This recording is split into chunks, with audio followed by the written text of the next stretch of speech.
Under the ethereal moonlight along the Texas border, a humble farm lay besieged by gunfire and menacing silhouettes.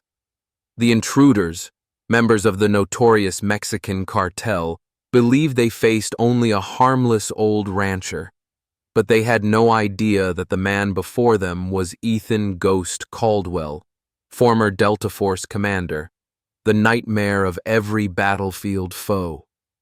Can a forgotten warrior truly stand against an entire criminal army? What compels a hero to dwell in darkness, only to emerge when justice beckons? This tale is more than a struggle for survival. It is a journey of unconditional compassion, undimmed honor, and long overdue justice. Join us as we unveil the secret of the man the world cast aside, yet whose destiny cannot be erased. Subscribe to our channel. Don't miss out on more thrilling, captivating stories. Ethan Caldwell is 65 years old this year, yet he bears no resemblance to any ordinary farmer. Every morning, at the very first hint of dawn, he slips quietly outside.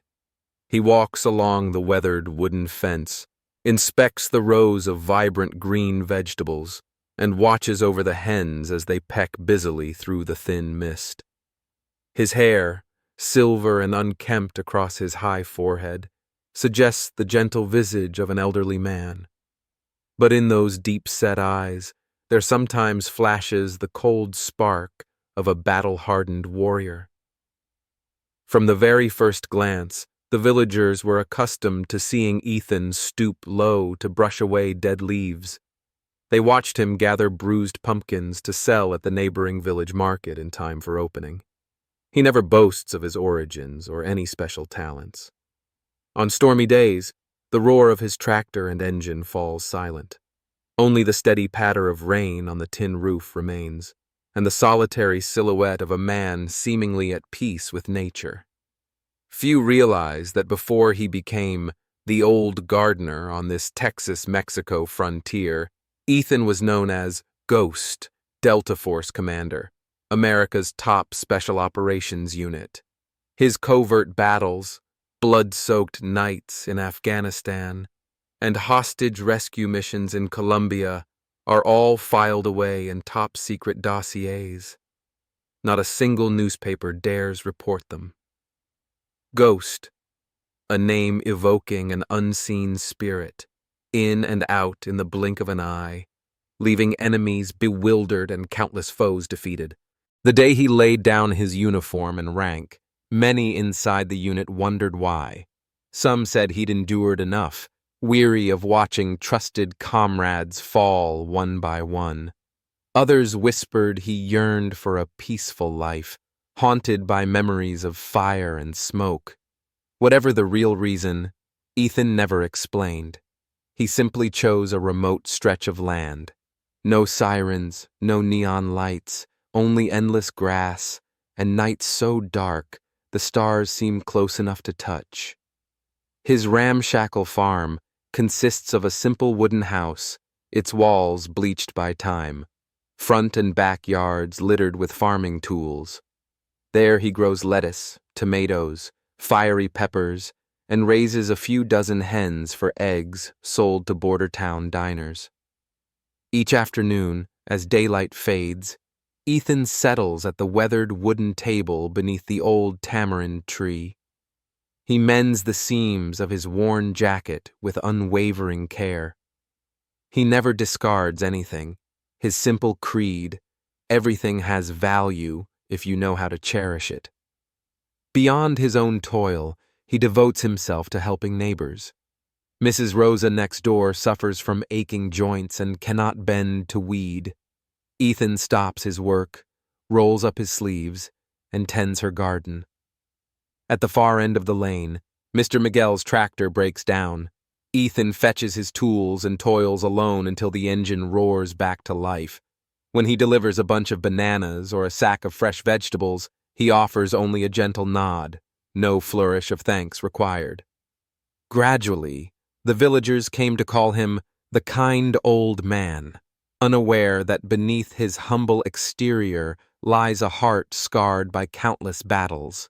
Then came that fateful night, when the autumn wind whispered through the fields and Ethan looked up at the vast sky. Moonlight filtered through drifting clouds, casting dancing shadows on the grass. He heard it then, the growl of engines, the clatter of doors and thrown knives, heavy footsteps closing in. Probably criminals out hunting prey. They assumed this farm belonged to a solitary old man, ripe for the taking. Their leader snarled, "Hurry up! He's ancient, not a real threat." In that instant, the battlefield surged back through his veins. The chill breeze ignited flickers of memory, smoke-filled trenches, shards of glass, gunfire echoing through the night. He did not shout or curse. He stood perfectly still, observing in silence. The battered flashlight in his hand transformed into a guiding beacon for those resolute eyes. He pinpointed each intruder's position. The farmer vanished. In his place stood Ghost. The unseen specter returned. He inhaled softly, moved with ghostly lightness among the rustling brush. His eyes blazed as he tracked every motion. The hen's clucks abruptly ceased, as if granting the stage to the deadly drama about to unfold. Inside the house, Ethan had long prepared crude defenses. An old shovel rigged as a trap, steel hooks concealed beneath floorboards, and a charge rod mounted by the hearth. All handcrafted in secret, waiting for this night. The intruders, unaware, marched straight into the theater of a master strategist. Calmly, Ethan unleashed his stealth technique. As the ringleader stepped toward the main entrance, the wooden door clicked shut behind him. The trap sprung. The second man raised his weapon and fell, moaning in pain. A sudden gunshot rang out, but not from the old man. It came from a shotgun stashed in a wooden cupboard. The blast shook the small door's hinges, plunging them into chaos. Amid the pandemonium, Ethan moved like a true phantom. He lunged forward, yanked up a floorboard, and sent the third intruder tumbling into a dark pit. A dagger flashed in his hand under the moonlight. In an instant, the attackers realized they had not faced a feeble old farmer. Terror seized the criminals' faces. They dropped their weapons and fled, sprinting toward the still rumbling tractor. At that moment, the hen's clucking resumed, a standing ovation from nature itself. Ethan stepped out calmly, raised his gaze to the star-filled sky, and inhaled the cool night air, soaking in the rightness of his actions. By morning, the villagers gathered at his gate, only to find Ethan feeding the hens as if nothing had occurred. No one mentioned last night. Everything seemed normal once more. No police cars ever arrived. Rumors of the silent battle survived only in the villagers' awed glances. The kind old man still bent to weed, still tilled the soil, still gave vegetables to Mrs. Rosa, but their image of him had changed forever. They began to whisper, "Could he be Ghost?" He once led Delta Force. Eyes shining with pride, they listened. Ethan Caldwell's story is more than the secluded life of a veteran. It is the journey of kindness and honor. He proves that even erased from secret files, a hero's heart still burns bright, ready to rise whenever justice calls. And somewhere future viewers in America will wonder, how many ghosts walk among us, waiting for their moment to emerge? The roar of engines cut through the stillness of the border night, shaking the entire farm to its core. Blinding headlights sliced through the dry brush, patches of light and shadow dancing to the rhythm of churning tires. The air grew thick with the scent of engine oil. Heavy exhaust fumes seeped through the grass, rousing a flock of owls sheltering in the old tamarind tree. A convoy of battered pickup trucks, their steel doors scarred and dented, screeched to a halt before the rotten wooden fence. The gate creaked open as a handful of rough youths jumped down, AK-47 slung across their backs and grenade pouches hanging at their hips.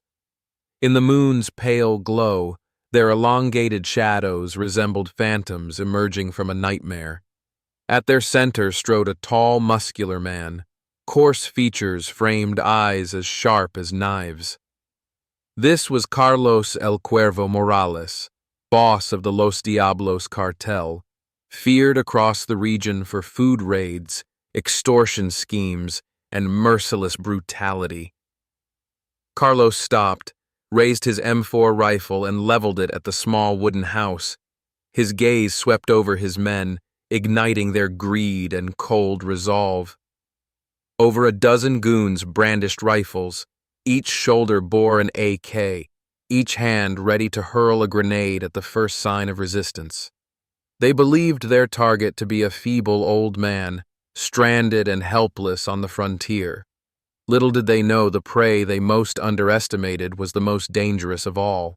At 65, Ethan Caldwell's hair was pure white, and his gait slow, like an ancient tree rooted in the boundless plain.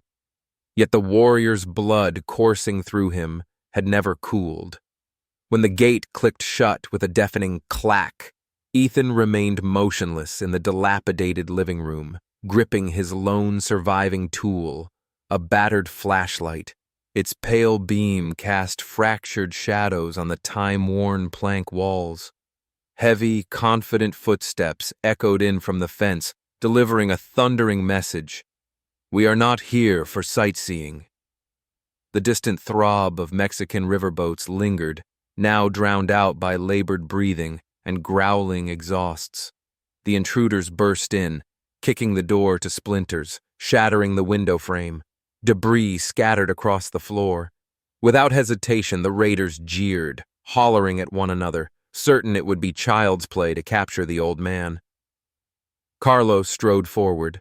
The wind whipped dried leaves across the floor, flickering light across Ethan's weathered face. Silence fell for a heartbeat. Carlos, it seemed, forgot to switch on his flashlight. Only moonlight filtered through the crack, illuminating the barrel of each weapon blocking the entrance. The old man stood his ground, no step back, no word, only watchful eyes. His sunken gaze, etched by years under oil lamps and gunfire, now glowed cold like twin steel emeralds, a sight to freeze any soul brave enough to meet it. Gunpowder smoke drifted up, mingling with the acrid tang of leather from Carlos's coat. The guards laughed, rapping their weapons against the wood with hollow clacks as they mocked the old man. A shot rang out when one reached for the trigger, but only the sharp click of an empty chamber. They bowed their heads, checked their magazines, then cocked their rifles. Beside Carlos, a boy named Pedro paused, peered into Ethan's unblinking eyes, and scoffed. "Look how he trembles." In that smug moment, a cold draft swept through the back door, causing the flashlight to flicker. Ethan's hand tightened on its grip, his palm slick with sweat. He did not advance. He focused on every sound, footsteps, whispered commands, even the faint hum of a generator hidden behind the stables. Before him, the darkness stood as a solid black shield. Within that void, Ethan was as confident as any battle-seasoned commander, fully aware of the enemy's every position. Carlos snarled, "Old man, hand over the land, or die." His words carried zero mercy, echoing harshly in the cramped room. Ethan's lips curved in a subtle half-smile, so slight it went unnoticed in the gloom. He remained silent, eyes fixed on the rifle barrels. This fight demanded no words. It required patience and timing. In an instant, the darkness became an invisible fortress. Even the boldest gunmen dared not move loudly, fearful of betraying their location. The tiny room felt suffocating as pinpricks of flashlight beams splashed across the walls, painting them in trembling light and shade. Carlos's eyes widened at the shift. No more raucous laughter, no more trial shots. Instead, a terrible silence pressed down on each intruder's heart. Not a single footstep betrayed Ethan's approach. He slipped quietly to the side of the sofa and drew a razor-sharp dagger from its sheath. One precise strike could fell any of them. He knew they had not prepared for resistance. To Los Diablos, this was a helpless old farmer. Yet to Ghost, it was prey ensnared by fate. Night's haze wrapped around him, the smell of dried leaves rising thickly.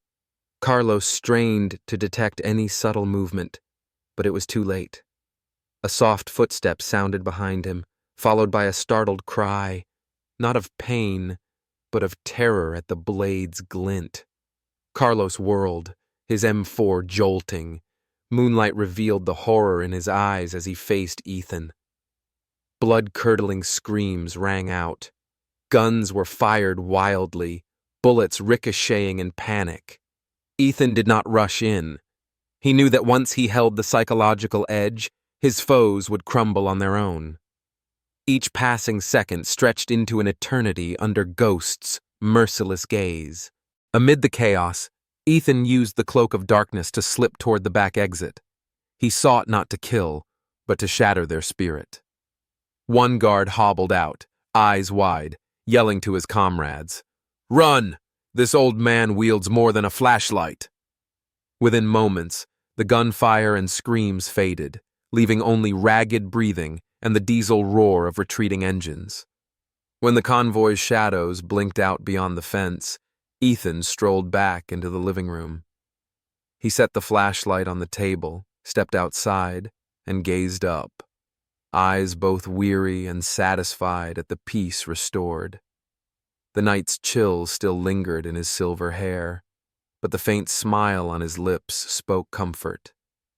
Tonight's darkness had become his greatest ally, and once more, the border sky fell silent, broken only by the wind's whisper through the leaves. The farm greeted the dawn in hushed reverence. Grasses bowed beneath morning dew. Ethan Caldwell, the quiet farmer, had reaffirmed that darkness is not his enemy, but the sharpest weapon guarding enduring justice and honor. The sharp crack of the first bullet split the night stillness on the farm, an unambiguous signal that the deadly drama had begun. In that instant, Ethan Caldwell vanished into the darkness, melting away like a ghost without a trace. The faint, sputtering glow of his battered flashlight behind him flickered once, briefly revealing his mysterious absence. Then only silence remained, hanging heavy on the weathered plank walls. Moments earlier, the air had pulsed with the cartel's brutal confidence, their rifles leveled, their curiosity piqued, certain they faced only a helpless old man. Yet Ethan had long prepared for this script. Since embracing his secluded life, he had transformed the chicken coop into a labyrinth of traps, crude explosives rigged with paracord and scrap metal timers. Even the rusty shovel, the feed trough, and the little tool shed concealed 1,000-pound snares, each waiting to crush any careless intruder. As the bullet's report tore through the calm, Ethan sprang into action with astonishing speed. Though 65, sinewy muscle and honed reflexes moved him like a blade drawn from its scabbard. He slipped through the narrow gap beside the coop wall, crouched low, and trod softly across the fine sand, his footprints barely visible in the inky night. Every step was a tactical cadence, guiding him toward the first trap, the rusted metal drum heavy with crude charges, poised for the intruder's footfall. A blood-curdling scream heralded the explosion exactly as planned. The coop wall shuddered, the door splintered apart, spilling a blinding flash and a cacophony of panic. It wasn't the blast's power that felled them, but the silent surprise of defeat. The guards, still dazed, found themselves entangled in taut wire mesh, nothing more than a pile of old straw at first glance. Painful groans echoed, the overture to a rural battlefield's chaotic symphony.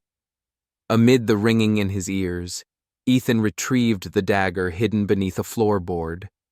He slipped through the gap like a dancer among rotten timbers. Outside the shed, where moonlight filtered through leaves, the blade gleamed coldly. Never had such a simple tool wielded such force, enough to shatter the swagger of the gun-toting lanky thug. One precise slash, as if preordained, struck the point where his captive's heart beat fastest. Carlos's henchmen fell one by one, not by overwhelming firepower or sheer numbers, but by the meticulous calculation of a man who had faced death hundreds of times. Ethan needed no battle cry, no display of brute strength. Each movement, each blade draw, each silent shot was executed with chilling precision. Each body that dropped deepened the dread in the hearts of the remaining invaders. Darkness itself had become a razor-sharp weapon. As the criminals fled in disarray, Carlos El Cuervo Morales, so arrogant in his confidence, went pale. Rifles were raised and frozen, barrels wavering. His eyes burned with primeval terror as he hissed two wordless screams. "He's a demon!" His cry reverberated across the barren field, slamming against the yellowed fence boards like a death knell for the Los Diablos cartel. This was no cinematic battle of thunderous cannon fire, but a war of sound and instinct. The creak of floorboards, the clash of metal on metal, then an absolute hush. Within it all, Ethan moved like a specter of war, each footstep feather-light, seemingly weightless. His face bore tension, but no fear. Instead, a focused intensity, as though an artist painting his final, life-saving masterpiece. He fought not merely to survive. To Ethan, this humble farm was more than the land he tended with sweat and tears. It was his sanctuary after years of smoke and blood. Here he sowed seeds of hope amidst rows of green vegetables and glistening eggs. The invaders sought not only to seize property, but to crush the community spirit hidden along the border. Thus, each step he took was both defense and unwavering declaration. A true man never surrenders. Screams rose again as the last guards realized they faced not a feeble old man. The flashlight's beam flickered across splintered wood before plunging everything back into absolute darkness. One more thug stumbled, tumbled into the pig-pen trench, sending murky water sluicing up in a final gasp of chaos. Then footfalls stuttered and fell silent, like the entire cartel swallowed by the night, leaving only Ethan alone amidst the wild expanse. As dawn's first dew clung to leaves, Ethan Caldwell strolled back to his dilapidated wooden house. He settled on the porch bench, wiped the ragged sheath clean, and removed dried blood from his dagger's blade. The early mist brushed his silver hair, yet his eyes held the calm of one untouched by the night's horrors. The surrounding hush was so complete that even his breathing sounded triumphant, a quiet testament to his small but profound victory. A wave of peace washed over the villagers as word spread. No grand investigation, no wailing sirens, only whispered praise along the country road. Old Caldwell protected us. His image, once merely the gentle gardener, was forever transformed. In their eyes, he was the silent hero, ever ready to rise when justice and honor demand it. And as the morning birds called, Ethan rose to prepare his breakfast. The mist still rested on the leaves, the vegetable rows still gleamed with dew. Last night's darkness had become but a memory, yet its message lingered. Darkness is no enemy, but the steadfast ally of one who wields it well. Ghost, the Delta Force Phantom, may have left the battlefield, but the warrior spirit has never departed this farm. And for any American viewer hearing this tale, it serves to remind, even in the quietest lives, ghosts await their call to rise for justice and righteousness. The crackling echoes of ricocheting bullets made Ethan Caldwell's heart pound like the very drumbeat of his past. Under the cloak of night enveloping the farm, memories surged in relentless waves. Years ago, he was more than a mere soldier. He commanded Operation Timberfall along the Mexico border. Executed in absolute secrecy, it dismantled a colossal drug-smuggling network that had sown crime and suffering across countless impoverished communities. Ethan vividly recalled those clandestine meetings beneath the flicker of red lights. He and his teammates poring over maps, tearing the first copy of the enemy stronghold's blueprint. The faint hiss of tape sealing a reconnaissance drone. He chose the breach point, deployed small teams to infiltrate the heart of the criminal empire. When the assault struck without warning, the kingpins faced a force they never imagined. The seasoned tactics of their commander, the iron resolve of a Delta Force unit, the pinpoint accuracy of each fired round. By dawn's early light, while smoke still curled over the ruins, the trafficking empire once led by Carlos El Cuervo Morales' father lay in ruins. Storage facilities were leveled. Secret tunnels collapsed. Dozens of ringleaders imprisoned, leaving the cartel's tentacles exposed to justice. That power had once terrified officials and thugs alike, but now existed only as a relic in the annals of law. For young Carlos, the boy then, the event planted a seed of bitter vengeance deep in his soul.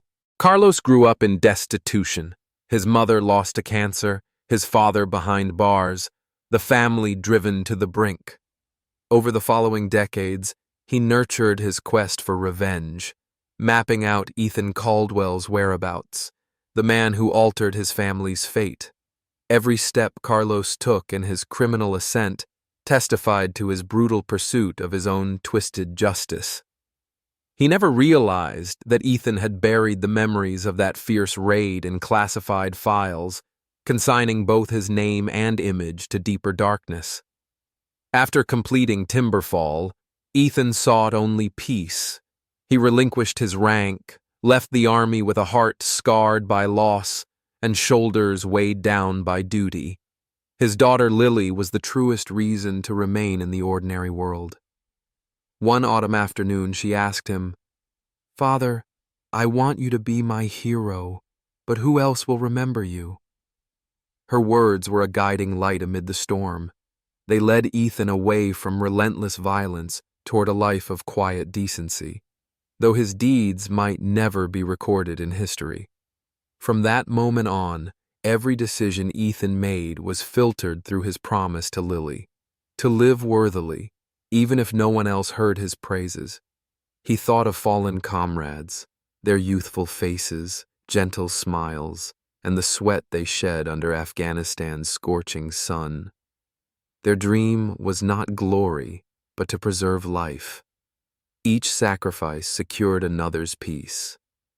Ethan carried that image with him, motivating him to help neighbors, from repairing Mrs. Rosa's leaky roof to hauling heavy cement bags for the orphaned boy down the lane. Now, as the clash with Los Diablos reached its crescendo, those memories roared back in Ethan's mind. Amid gun smoke and choking darkness, he saw Lily's childhood smile shining bright. He saw his comrades lying still under pink dawn skies, never uttering a prayer or farewell. Those recollections did not drive him to destroy Carlos in vengeance, but to defend the land he had tended with sweat and tears, to keep sowing vegetables, collecting eggs, and delivering rice and cement to the vulnerable. Standing on the razor's edge between life and death, Ethan understood that although his enemy had awakened the darkness within him, it was his silent kindness that remained his keenest weapon. A single blast might fell an intruder, but empathy and generosity could touch a human heart. When a guard caught in a trap cried out in pain, Ethan almost hesitated. He held back the final shot, choosing instead to pause, listen to the ragged breathing, and feel the fear of a man ensnared in darkness. He remembered Lily's farewell plea, "Be my light, Father, even when night falls." That is why Ethan never became humanity's foe, only injustice's adversary. In this shadowed battlefield, he placed his hand over his chest, where an old medal lay, the lone relic from his last day in uniform, a medal that bore no formal value, yet held every sacrifice and belief he once carried. As the final gunman fled in panic, the farm sank into silence once more. Ethan stood alone in the empty field, watching night's veil lift under the rising sun. He neither laughed nor sighed with relief. His heart beat quietly, like the final movement of a warrior's symphony. His mission complete. The mission was not only to protect the land, but to preserve his own dignity and compassion, values he never forgot, though no one else might. And perhaps the American audience following this tale will grasp this truth. In life, it is not the most advanced weapon or grandest tactic that shapes the outcome, but kindness, conviction, and the promise to uphold what is right.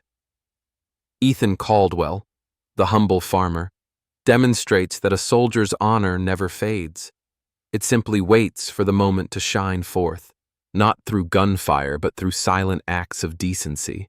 As dawn's pale pink light touched the horizon, the mist gently receded, leaving only the haze of last night's chaos lingering across the fields. Amid that scene, Ethan Caldwell and Carlos El Cuervo Morales faced each other, two men from utterly different worlds. On one side stood the silver-haired farmer, gaunt yet eyes blazing with resolve. On the other, the burly crime lord, his suit spattered with blood and dust, fear etched across his face. Carlos, once brimming with confidence before the coop door's crack and the thunder of traps beneath the moon, now trembled in every gesture. He looked around. His men had vanished. Weapons lay scattered.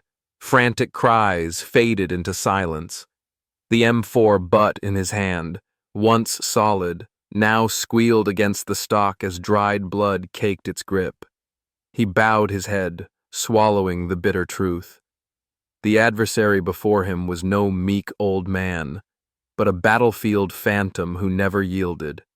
Sunlight filtered through drifting smoke, casting the scene like a blood-stained velvet curtain. Ethan stepped forward slowly, each stride the measured pace of a seasoned general. He raised no weapon, doffed no hat, uttered no taunt. He simply advanced, step by deliberate step, toward his foe. The air felt suffocating. All other sounds, whistling wind, crowing roosters, clucking hens, gave way to heavy breaths and pounding hearts. Stopping a few paces from Carlos, Ethan held his gaze. That distance was enough for them to exchange emotions. The criminal's terror, the soldier's profound mercy. Then, for the first time in this unequal duel, Ethan let his rifle slip from his grip, letting it thud into the dew-soaked sand. His voice, hoarse from years and battle smoke, resounded across the field. "I do not live to kill. Go now and choose another path." No grand flourish, yet each word carried the weight of experience and forgiveness. Carlos stammered, struck harder than any bullet could strike. His body shook, eyes wide in bewildered shock. Unable to meet Ethan's gaze, he spun away, retrieved his rifle and fled the scene. Only his ragged breathing and retreating silhouette remained. Once Carlos's shadow disappeared beyond the broken fence, Ethan stood alone in the misty field. He wiped sweat from his brow, yet a gentle smile graced his lips. In that moment, his heart felt unburdened, freed from the chains of a violent past. That smile was no quiet resignation, but a beacon of hope, proof that no matter how dark the night, kindness can still shine. Villagers watched from afar, hidden among woodpiles and overgrown brush, reluctant to approach. They saw the wooden house shimmer through the fog, then two figures offset, one an unhurried elder, the other a panicked fugitive. After the final shot echoed across the meadow, a collective sigh rose as if they'd released years of dread. Without a word needed, they understood. Today, Ethan had defended the land they cherished. News spread like spring wind. From roadside stalls to market corners, gossip surged. Who is that old man? How did he defeat the entire Los Diablos cartel? They shared the tale of the immortal farmer, the man who laid down his weapon rather than deliver the kill shot.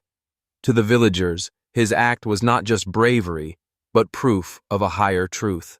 Mercy has the power to transform lives. By night's end, the story became an online sensation.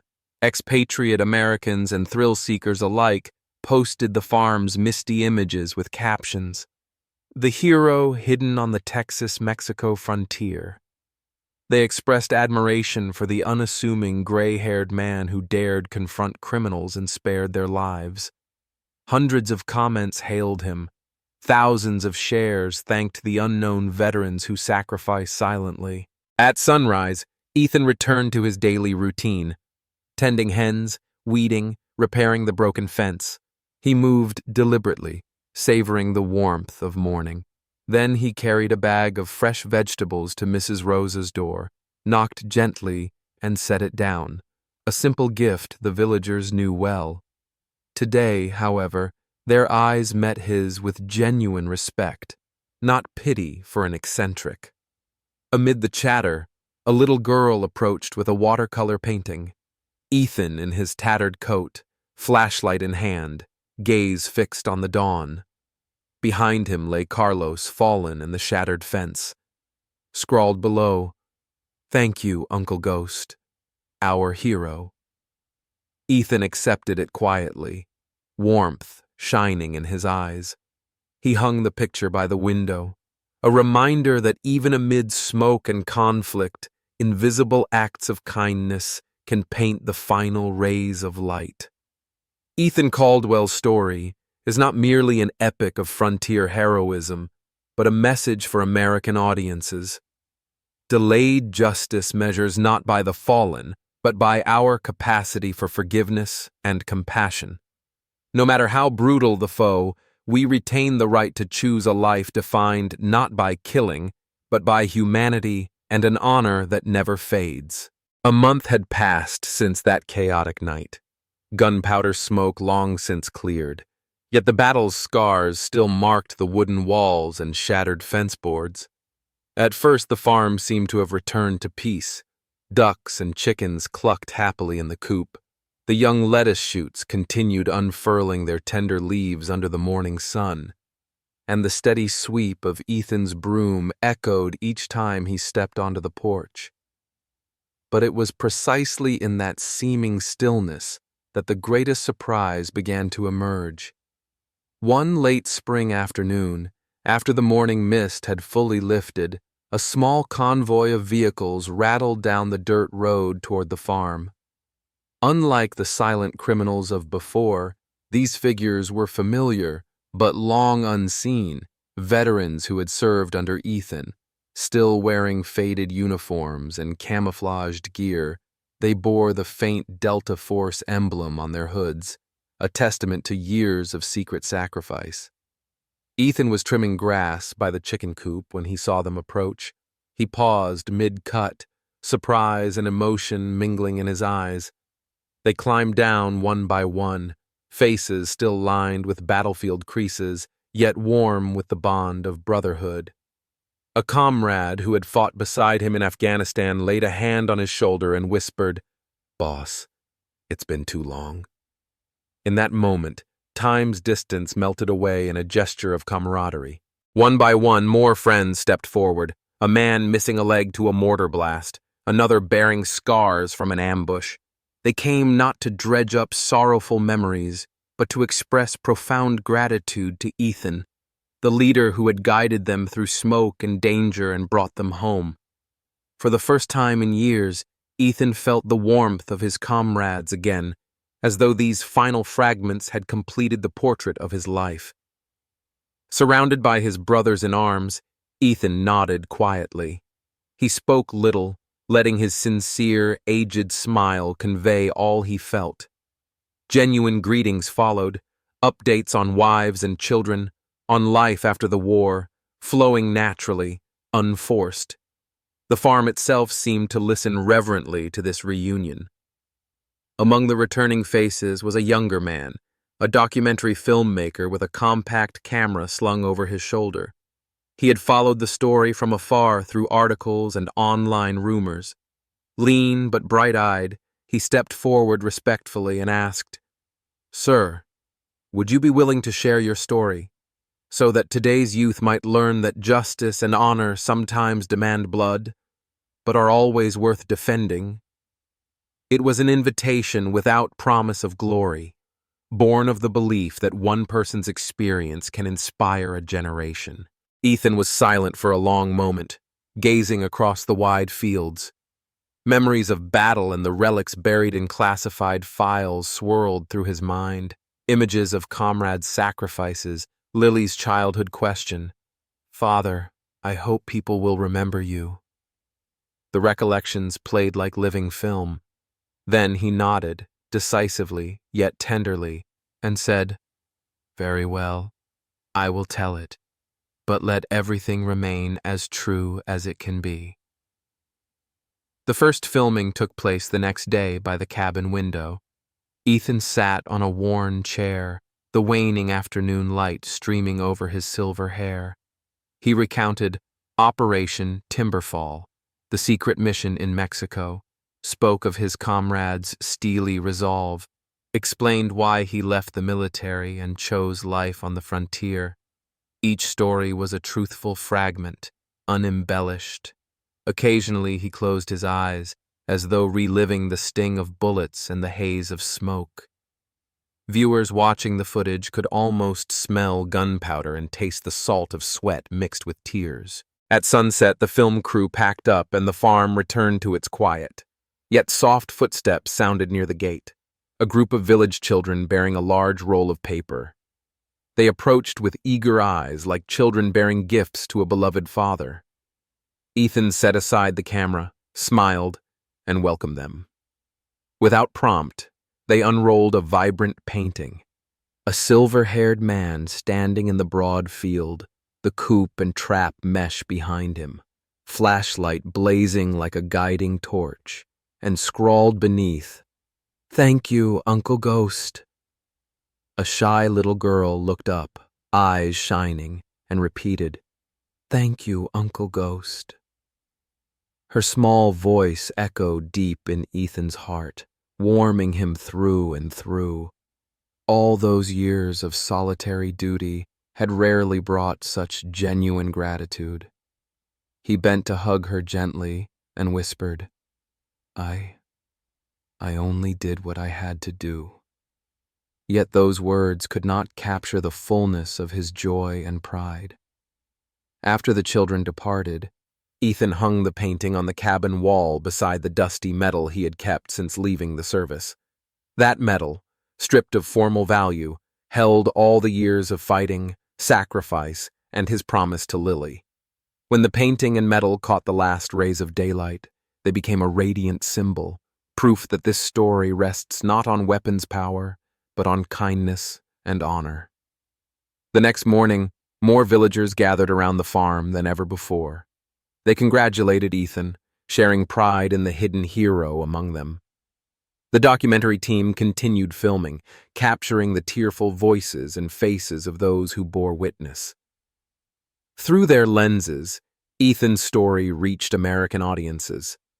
Not merely a victory over a brutal cartel, but a testament to the undying value of mercy. Online, the hashtag #GhostOfTexas trended wildly. Many commented they felt inspired. If an elderly farmer could choose compassion over vengeance, so could anyone in everyday life. Major U.S. news sites published images of Ethan with his painting in metal, urging, "Don't let darkness snuff out your inner light. There's always a hero waiting to awaken." And amid the silent fields, Ethan Caldwell returned to his daily tasks, cleaning the coop, weeding, rebuilding the broken fence. But this time, his eyes were different, brighter, filled with hope and faith in what lies ahead. He knew that his story had been shared and would continue to touch dry hearts, reminding everyone of kindness's enduring power. And perhaps the American viewers watching will wonder, where is the next hero hiding, waiting for their destined moment to shine?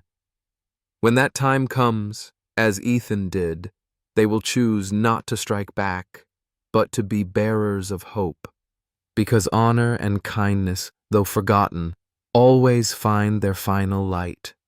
Please leave your thoughts and share these stories with your family and friends in the United States.